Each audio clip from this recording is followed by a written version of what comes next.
Hello and welcome to today's podcast. I'm Susan Guthrie, your host, and today I have a new friend visiting me, and we're going to talk about a topic that's near and dear to my heart. And I was actually just telling her that I cannot believe in the couple of hundred episodes that I have done so far between my three podcasts, I have never done an episode on blended families. And as all of you who listen to me know, I am a stepmother or a bonus mother. I have step triplets or bonus triplets. And so I'm very excited that we're going to talk about this. I met Summer Mulder recently on the Our Happy Divorce Facebook live stream when she and her husband, Mike, came on as our guests. And we were talking in that episode about blended families and moving forward in a better way, something that I'm very passionate about. And there was so much in Summer's story, Summer and Mike's story, that resonated with me that I immediately asked her to come on the show so that we can talk about it. So, Summer, thank you so much for joining me today. I'm so happy to be here. Thank you for having me. Now, I do want to point out you also have your own podcast. We were just talking about I love interviewing podcasters. Yours is called Everything Always Podcast, right? Yes. And in all of our episodes, we talk about blended families. So Oh, we're going to touch on it here, but everybody, if you want to know a lot about blended families, go over to Everything Always, the Everything Always podcast. And actually, let's start there because I think that's an interesting, and I know we talked about this on the Facebook Live, but why did you name your podcast Everything Always? So we get that question a lot. And I would imagine. It was, yeah. And it was so funny because we were just having this conversation, and I think it was a night out at dinner with some friends, and we're talking about all the issues and things that come up in life and families, and especially blended families and step families. And she said something, she goes, yeah, it's just like you're dealing with everything always. And we were like, Mike and I kind of looked at each other, and we were right at that point of what are we going to name our podcast that we're coming out with? And then that was it. We were like, Everything Always. So there you go. It's the perfect name when you know the genesis of it, because you really are dealing with everything always. Yes. And that's the thing with blended families. I told you I was doing some mad Googling before we got together to tape this, because I realized I didn't really know the statistics behind blended families. And I was actually surprised to find out two statistics. One, the US Census says that there are more step families than original families, and that over 50% of the 60 million children under the age of 13 in this country are currently living with one biological parent and that parent's current partner, so a blended family. So why I haven't done a blended family episode, I don't know, because if people are listening and they're going through a divorce, they are likely to either become a member of a blended family, or they might right now be a part of a blended family that's ending or reconfiguring, because sometimes people marry into a partner who has children already, and then unfortunately that marriage doesn't work. So there's so many permutations to it. So I'm so happy that we're doing this. And I know you and Mike have been together for a number of years. I think it's about 13 years, right? Yeah. So, and married going on 4. So I guess we're 3.5 years. And people always say, what took you so long? And really it was, I think, every situation is different. Some people meet, they fall in love, they're married within months, some are married within a year, blended family or not. And for us, it was really about how is our family blending. It was also coming to the realization that, by the way, the perfect moment never comes where everyone's just harmoniously getting along permanently. Yeah. It's like, no, you have moments that it feels that way. And then there are moments where it's just like, oh my gosh, this is so stressful. But for us, it was really like about the relationship first, and how do we parent together? How can we come together in terms of house rules and viewpoints and bonding with the kids individually? And then really what changed was the kids coming to us and saying, well, when is this going to happen? Like, I mean, I remember our oldest, Mike's son, was like, Dad, when are you going to put a ring on it? And we talked about it, but it was just like, we're not in a super rush because we felt more married than when we had been married. We were more connected. We were like, we just kind of felt like, gosh, we can do this. Even though there are challenges, we've got a really strong foundation. And that was the most important thing to us. So, yeah, it took a long time, but I will tell you, it was so worth it. And it's just, it didn't mean that we didn't love each other any less, or, the love just keeps growing. Yeah, well, and I actually think that's an important factor, maybe. David, my husband, and I were together for not quite as long as you and Mike before we got married, but we were together for 6 years, I think, before 6 or 7 years, because the kids were 5 when we met and they were 12 when we got married. Yeah. And in some ways, I think waiting that period of time gave everybody a chance. We had some, ups and downs, and just some growing pains in learning how to be a blended family. But by the time we did get married, and maybe you experience this, and maybe it's like Mike's eldest saying, "When are you going to put a ring on it?" I noticed that my stepkids actually were more comfortable with things when I was, as they phrased it, a member of, like a legal member of the family. Did that make a Yeah. difference for your family? It really did. And, we thought, well, we're going to feel the same about each other. We're going to love each other no matter what. But for us as a couple, we definitely felt like there was definitely a more tightness. And I think it was also because of what the kids felt. So I remember my stepdaughter saying, well, now I officially have a sister and officially have another mom. And it was the sweetest thing. And it was the night that we got engaged. And it was like, well, we're all family. That was her viewpoint. And she went, so what do I call you now?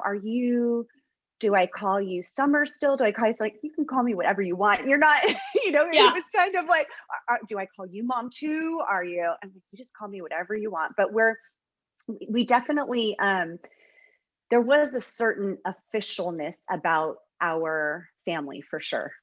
Yeah. And I liked it because it really was a very joyful and not forced occasion when we finally did get married. The kids were very much a part of everything. The wedding was actually very much planned around them, Yeah. and bringing the family together. And it really was a very joyful event for us all, which, as we were going through the growing pains, it might not have been able to play out the same way if we had Yeah. tried to do that. And I noticed a lot of people, having been a divorce attorney for as long, I was just telling someone today is the 31st anniversary of the day I held my hand up for the first time and swore the attorney's oath. Well, So I've been doing this for a very long time. And, I noticed many people don't wait to, to make the things official, or go through a remarriage or not, move in together, whatever it might be. And I'm not saying that's a key to success, but I think in my case, it helped. And yeah. it sounds like it did in yours as well. Yeah, definitely. And the most important thing always is the relationship and that foundation, which we talk about a lot. You sometimes you learn, you're always going to be learning things and how to become stronger and better as a couple and as a family. But there's so many things that you can do if you're just on that path of, okay, we're starting to blend, we're going to move in together, we're going to get engaged, we're going to get married, whatever that next step is. There's so many things that you can do prior to that to avoid a lot of drama, and also just to be better equipped that when challenges and things happen, you can respond in a really great way instead of reacting with all this like stress and chaos and I don't know what to do, we're falling apart. Which is also a reaction I think I've had a few times. Yes, we all have, right? Absolutely. I don't think you can get into this situation, because it is convoluted. And actually, let's sort of step back to that. So when you and Mike met, what were your family configurations? So Mike had a son and a daughter, and they at the time were, I guess they were about 5 and 3 years Oh, old. littles. My Yeah. littles. So we've been together for a long time. And then my son was 3 also. And then my daughter was a year old. Oh So my it was, goodness. and Lots I of had littles. lots of littles. I had divorced when I was pregnant. So that was when we met. And then we took our sweet time before, just kind of hanging out. Then, like, okay, let's, casually meet somewhere. And the kids happen to be there too with a bunch of other friends and people, and see what happens with the kids. And we took it really slow. And I think that neither of us were trying to rush anything quickly. And we both had kids as a priority, and we wanted to make sure that they weren't experiencing a whole bunch of dating and new people. It was really, I mean, for us, our 4 kids on our side really have only experienced us in terms of dating after divorce and relationship, and we liked that, and that was something that was important to us. I'm not saying you can't, it's horrible if you don't do that, but that was just something that was we liked, and I think that it was really nice for the kids too. And we'd both been divorced, I would say, around the same. Maybe Mike was a little bit longer than I was, not much. And we were just kind of, you're at that point after divorce, raising your kids on your own. You're just questioning everything in terms of relationship. Do I want to get married again? What, it just, what it's like. Oh, I do. It's a lot.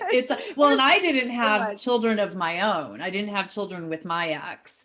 Yes. But definitely still, as a single female with just one little dog that I was responsible for, to meet a guy with, an ex-wife, triplets, and, all of that, I went through that same sort of thing. Like, wow, wait a minute, this is a lot. Yeah. Instant family.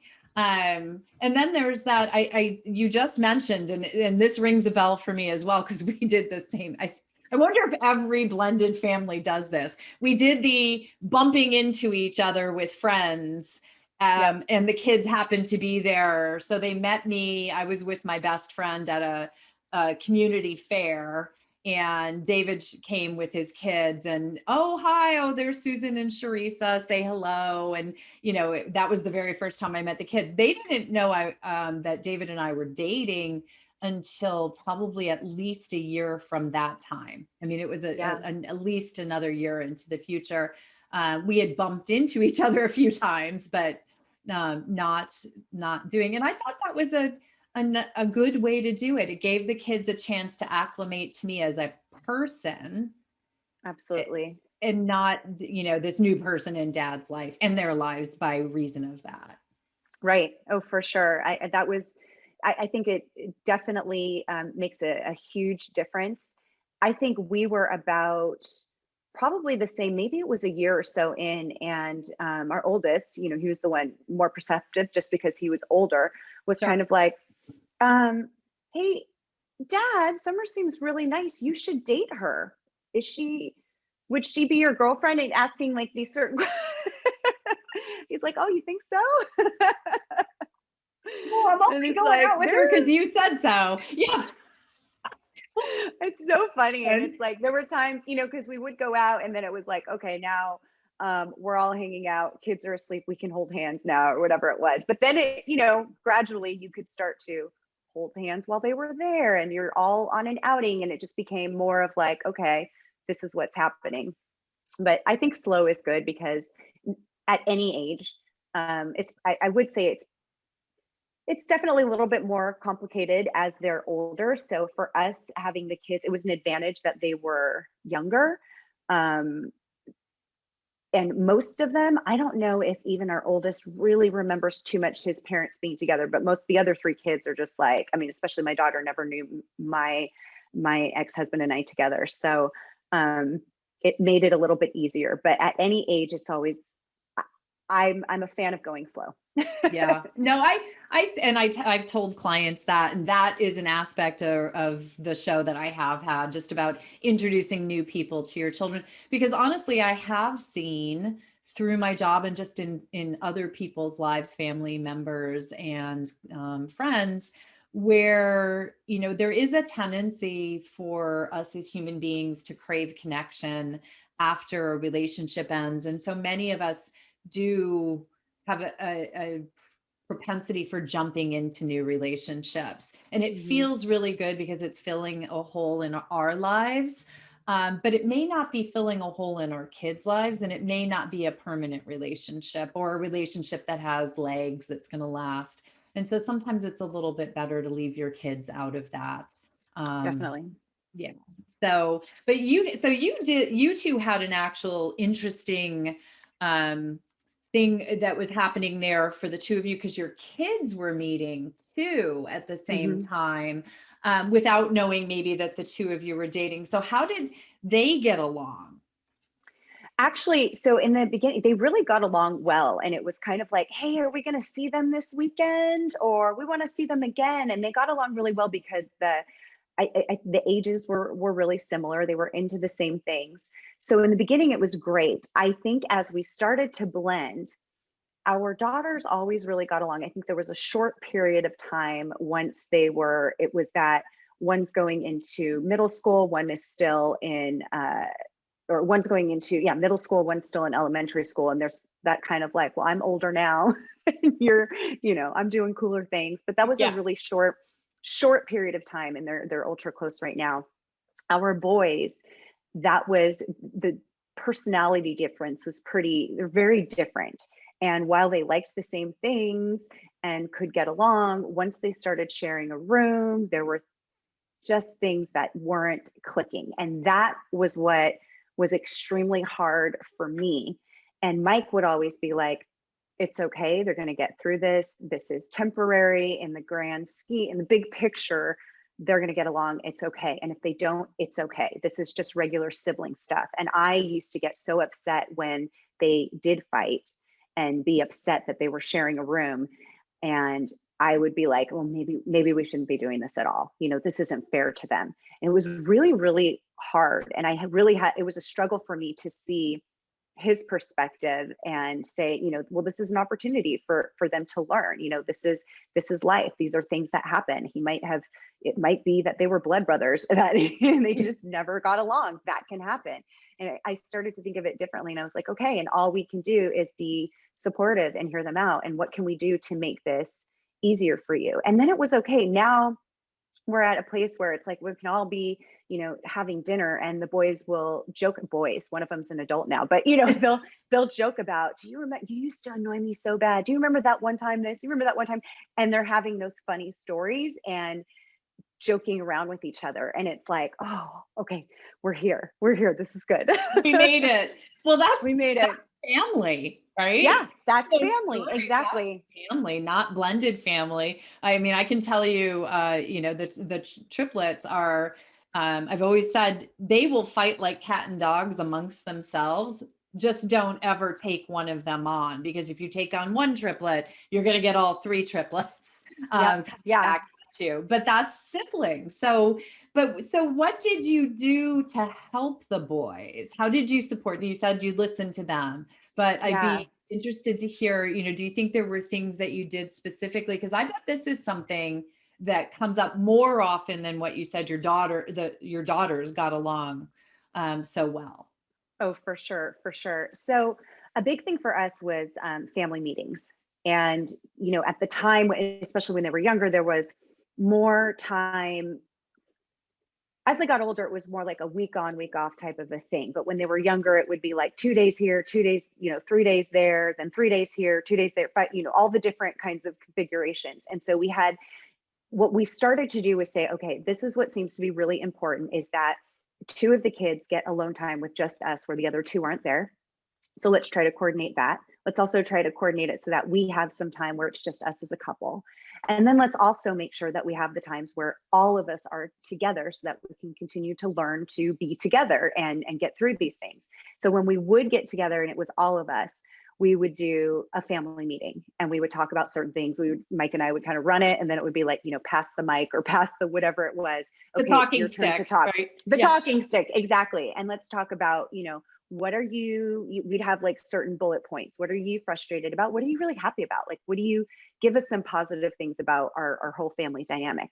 And what's something that you would want to change, and what's something you think you could do better? So we would go through those things, and it was really good. And I think there were times where it was just like, I don't want to talk, you know, I'm not talking. But then somebody else would talk, and then that would turn into something. And then all of a sudden it was like, okay, we're able to open up. And what we learned from that is that at the end of the day, I think the biggest frustrations for kids especially comes from when they don't feel like they have a voice. They were put in a situation and they didn't have any say about it. And so what was important to us is that it was, oh, you get to have a say because this is your home too. You don't get to call all the shots because you're still a kid, Yeah. but you get to have a say, and we want to hear what your feelings are, and we want to help everybody through this. So if you need to talk to me, if you need to talk to your sibling, have a loan, work it out. We tried not to do the, you guys have to hug right now, hug it out, hug it out. We didn't do that. It was more like, if we could tell if they needed space, and then we could tell when it was time for us to step in. And then there were times where we were just like, you guys need to work this out, like without us stepping in. But the main thing I would say is a family meeting where they get to have a voice, but it's also talking about the positives, the negatives, and what you can do differently. I think that's absolutely brilliant, having the family meeting. I run a lot of committees and things, and letting people have their say, letting people have their voice be heard is so important. But the other brilliant thing you did was ask them to name something positive. Yeah. Because it can be very easy in a meeting. We've all been there, right? Where the meeting like takes on that tone because it becomes a bitch fest or something, Yes. because one person starts it out. But if you make everybody say something good, what's one good thing that's happening in your day? It can change the entire tone of things. So I really love that. I wish we'd done it. We did not. And that, I think, probably led to more problems. Communication, it really comes down to communication is key in everything. And Yep. that's another thing that I wonder, this is something that step parents hear fairly often at some point. I think I have heard it a few times. You're not my mom. Yeah. Did you ever get that? Yeah, there were times, and it stings you, especially as a step parent, when you're like, but I love you, There were times I don't think I ever really got, you're not my mom, so you can't tell me. I'm lucky that I didn't really have I didn't have a hard time connecting with my step kids. Like, they're just like my kids, But Yeah, well, you've called them our kids, my kids. yeah, yeah. But I didn't really, and there wasn't really, attitude or horrible things happening. I mean, there's the occasional, like, I don't want to clean my room or whatever that is. But it was times when it was somebody else saying, oh, do you want to ask your parents? And then it would be like, she's not my mom, and it wouldn't be necessarily just one of the kids would say that, and I'd be like, and it's like, I know I'm not, and I'm not trying to be, and whatever, but you just kind of go, wow, you were really quick to say that. you want to make sure that nobody knows, or That's thinks that I'm your exactly mom. it, right? It's that Yeah, they that's don't want that person to think that you're their mom. exactly. Yeah. And then, and that's just stuff that was when they were younger, and especially in the first years of it. And I get it too, because I could totally see being a kid myself. I mean, my parents are still married 55 years. But I can imagine being a kid and that happening. And as much as I might like this person, it'd just be like, no, but I like my mom. That's my mom, Yeah. So I get it. And I think that's a big thing too, is really putting yourself in their position, in their shoes. And that's something that we will talk about a lot, because, and especially, I mean, you know this, and I think we talked about this on Our Happy Divorce, but like when people are talking negatively about their spouse in front of their kids or their ex-spouse, and it's like, look, you might be upset, you might have good reason to be upset, there's things that are just frustrating for you, but that's still their parent. And it just makes them feel bad when you're talking negatively about their parent. So don't do it. Yeah. I mean, kids love their parents. That's And, right. I've said this, and the phrase I always use, I think I got it from Ben, Our Happy Divorce, but it's, you just got to suck it up. You do. You don't have to respond to everything or put your opinion into the mix every time someone has something to say Yeah. about, or the ex behaves in a way that maybe we would have preferred they did not. It just, that's their mom. I've always said to the kids and to my husband and to anyone else that has asked is, the kids have two parents. I'm a bonus parent. I am someone who loves them very much and has always tried to do the best for them, but they have two parents. And Yeah. so those are their parents. I've always put myself in the benevolent aunt category. Yeah. I talked about that too. Yeah. But because I'll do anything for them and I love them. But even sometimes when they've come to me for something, it's been appropriate in my mind, at least, for me to say, that's for your parents to decide. Yes. I'll weigh in with your dad because I have, I have a sphere of influence there, but Right. that is something that you should be talking about with your parents, and that is something for them to decide. Yep. I totally agree. Totally agree. So maybe you had, I think you did, a little bit of a situation where the relationship with the other spouses, the ex-spouses, had its moments of rockiness, and that Hmm. sometimes permeates into your household as well. It's almost Yes. impossible for it not to. And I know you guys had some good coping mechanisms for trying to deal with that. Yeah. And I think this happens even in the friendliest of divorces. I mean, even when you look at, you know, our happy divorce, Yes. Nikki and Ben, they, in the beginning, it's heated. It's like, even if you're like, hey, we're going to do this in the most friendly way. I mean, I started that way when I was going through my divorce, but as you start to go through it and the emotions, you ego is there. Ego Oh, is sure. and the hurt is so fresh, and there's so many things that you're like, well, wait a minute, that's not fair, and I thought we were going to be fair, and I thought this and I thought that, and it just gets extreme. And one thing I learned, and I'm really grateful for this, because it was a friend that said to me this analogy. He said, look, there's going to be drama, and you know he might get upset. Anybody could get upset, and just think of yourself as a lamppost. Just be the lamppost, and just, the birds are going to fly around, there's all this stuff that's going to happen, just be the lamppost. And it was just that picture of going, okay, I have control, I can be calm, I don't need to get all riled up and spiral out of control. And I think I probably learned this lesson earlier than Mike, but it was a blessing, because I was able to then help him with the things that I had learned, in terms of, let's eliminate the drama. Things are getting heated up. You're a responsible party here. What are you going to do to not let this get out of control? Because when that happens, even if your kids aren't seeing it, they can feel it. There's just the feeling of stress, and you're angry, and all of that. And it's just not healthy. It's not good. And our biggest thing was, don't engage. And it's not even to call people out and say you're bad for having these emotions or anything like that. But what you can do, and you can't control what other people do, but what you can do on your side is control how you respond to something, instead of just reacting, which we all often do. As soon as our ego is hit, we just react, and we want to say something mean back, or do whatever we can, because our ego is bruised and we want to protect our ego and feel better.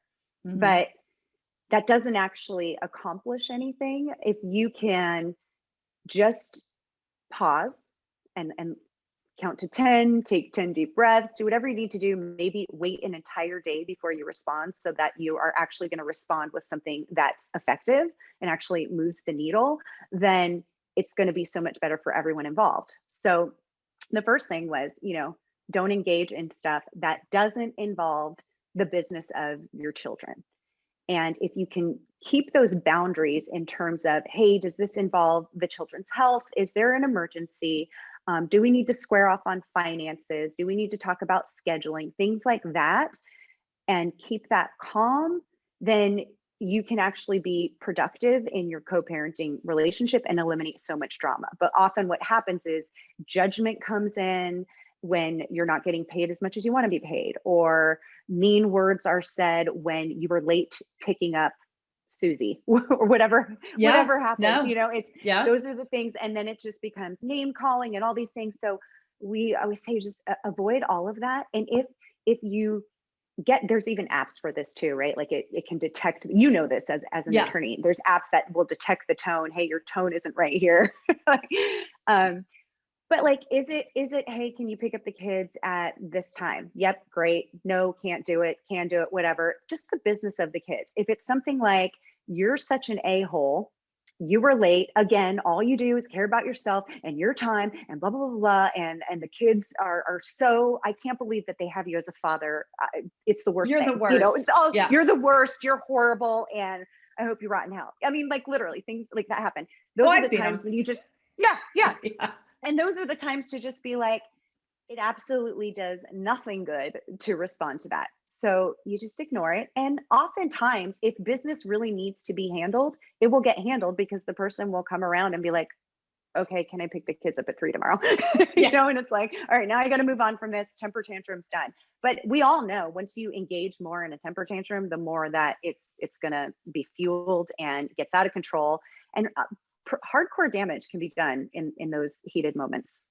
Oh, I mean, that conflict cycle, because when they come at you with you're such an a-hole because you picked up the kids late, I've seen those emails. Like, you're supposed to pick up Billy tomorrow at 3. Do you think you can be on time this time? Not like the past 5 times. And let me enumerate the past 5 times. You showed up 6 minutes late for a little league practice, and he was so embarrassed, he cried to the coach. I mean, I've seen those Oh, emails. yes. Yes. So my favorite part of everything that you said was be a lamppost. My Right. God, that's perfect. I know. What it If you just basically have means, that visual, yeah. yeah, keep your mouth shut and don't Yes. respond.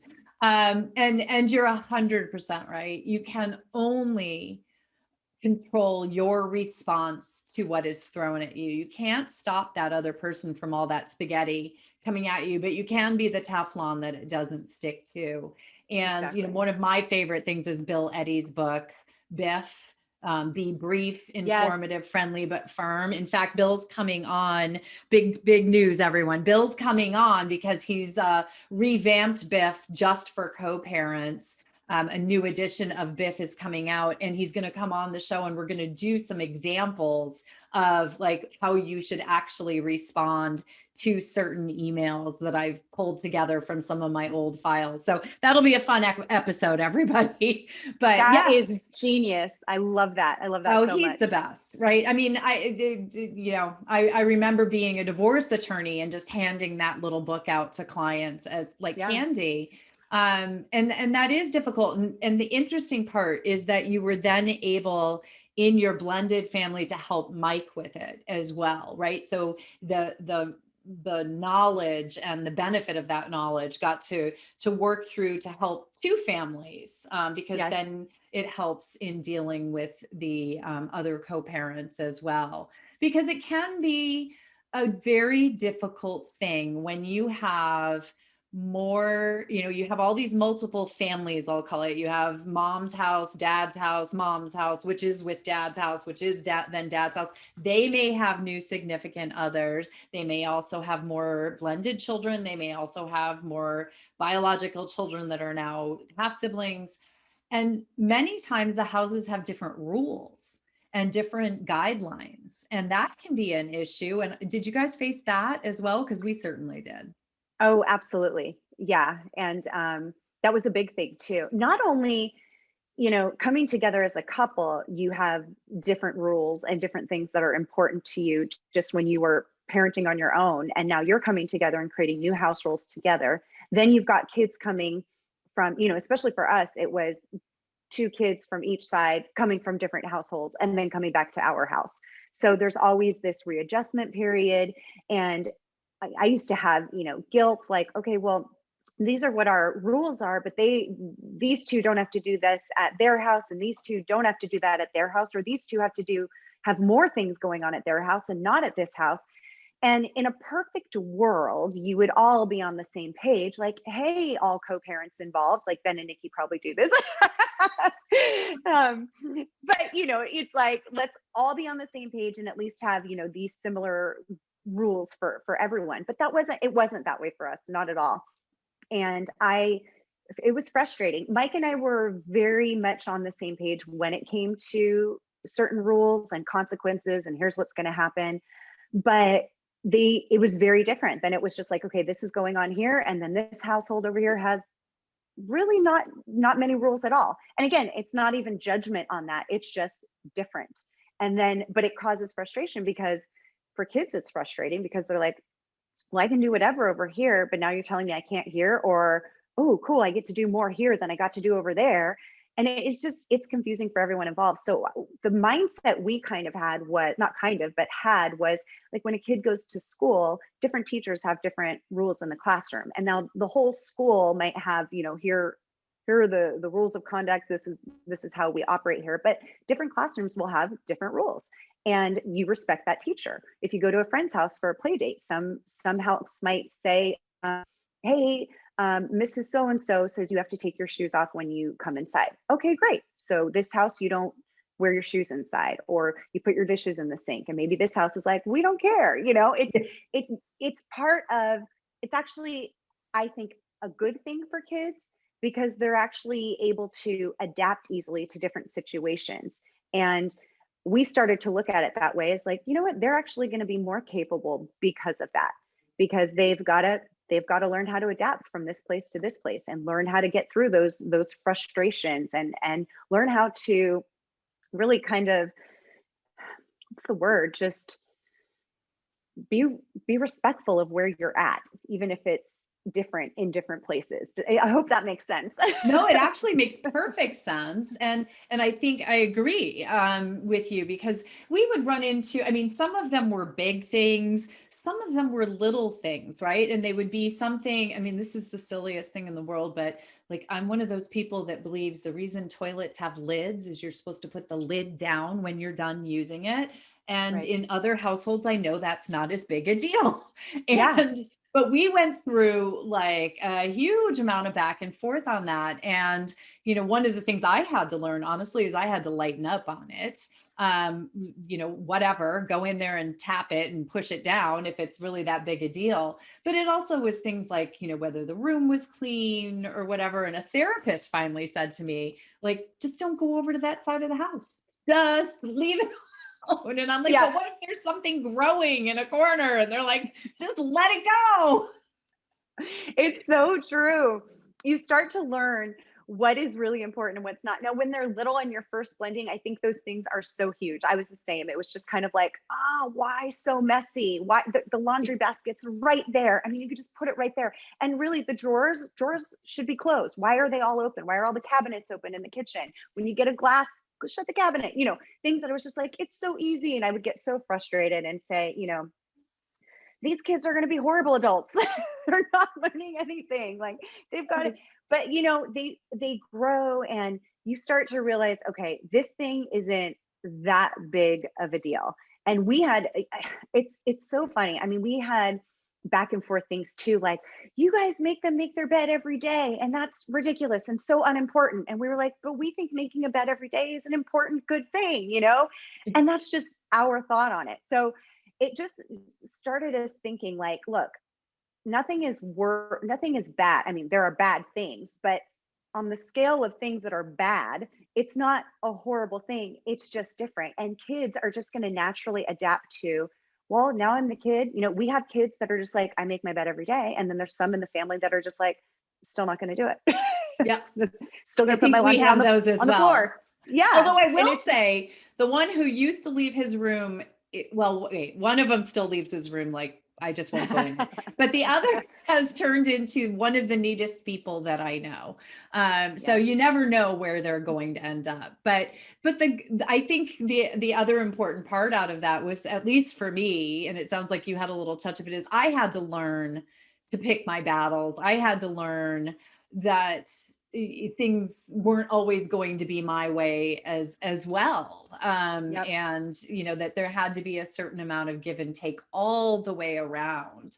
And that was an interesting experience for me. I would imagine it is for, we get very set in how we do something, and we think that's the way it's got to be done. So for everyone in a blended family, there are lessons to be learned, and maybe just a little softening up we all need to do in Mhm. order to make it work. But you guys have clearly made it work. And and I love that you share it all in the Everything Always podcast. Now, one thing you did mention to me when we got started is you also have a free ebook for people. How can they get that? Yes. So if you go to everythingalways.co, everythingalways.co, and if you just go to the page, it'll pop up and you'll get a little pop up that invites you to get the free ebook. You just pop in your email and then it'll send it right to you.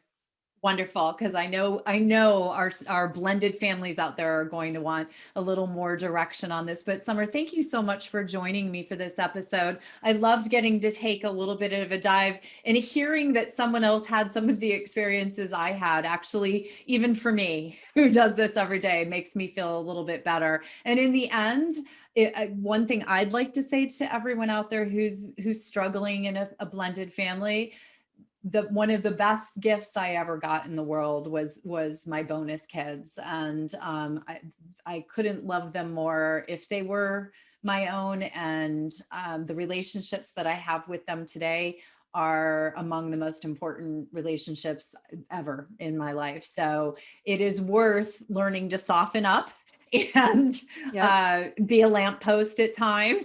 So Yes. and bring it all together. So thank you for sharing your experience with everyone. Thank you so much. This was so fun. It was. We are going to have to do it again. Yes. Okay. Thank you. Thank you.